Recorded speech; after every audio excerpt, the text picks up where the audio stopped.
বিধানসভা নির্বাচনের আগে শুভ ইঙ্গিত। হলদিয়ায় উডল গেরুয়া পতাকা, ফের হার তৃণমূলের। আসন্ন বিধানসভা নির্বাচনের আগে পূর্ব মেদিনীপুর জেলায় একের পর এক সমবায় সমিতির নির্বাচনে জয়লাভ করে চলেছে ভারতীয় জনতা পার্টি বিজেপি।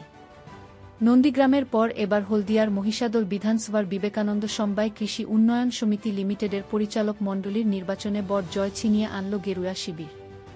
এই জয় পদ্মশিবিরকে বাড়তি আত্মবিশ্বাস যোগাচ্ছে। রবিবার অনুষ্ঠিত এই সমবায় সমিতির নির্বাচনে মোট ৪-৬টি আসনের মধ্যে বিজেপি সমর্থিত প্রার্থীরা ২-৬টি আসনে জয়লাভ করেছে। অন্যদিকে শাসক দল তৃণমূল কংগ্রেস ২-০টি আসনে জয় পেয়ে দ্বিতীয় স্থানে রয়েছে। বিধানসভা নির্বাচনের প্রস্তুতি যখন তুঙ্গে, ঠিক সেই সময়ে বিজেপির এই ধারাবাহিক জয় রাজ্য রাজনীতিতে যথেষ্ট তাৎপর্যপূর্ণ বলে মনে করা হচ্ছে। এই জয় প্রসঙ্গে তমলুক সাংগঠনিক জেলা বিজেপির সাধারণ সম্পাদক সোমনাথ ভূঁইয়া এক সাক্ষাৎকারে বলেন, হিন্দুরা জেগে উঠেছে। তাই আমরা গতকাল নন্দীগ্রামে বিপুল আসনে জয় পেয়েছি। আজ হলদিয়ায় সমবায় নির্বাচনে এই জয়। আগামী দিনে পশ্চিমবঙ্গ জুড়ে হিন্দুরা জেগে উঠে 2026 সালের বিধানসভা নির্বাচনে রাজ্যে বিপুল আসন আমাদের দখলে আসবে।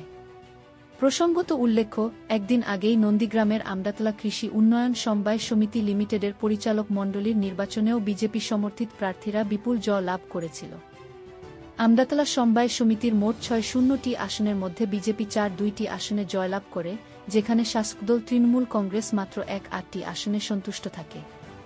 শুধু তাই নয়, কমিটি গঠনের জন্য ডেলিগেটদের নির্বাচনেও ১-০টি আসনের মধ্যে বিজেপি ৯টি আসনে জয়লাভ করে, যেখানে তৃণমূল কংগ্রেস মাত্র ১টি আসনে জয় পায়।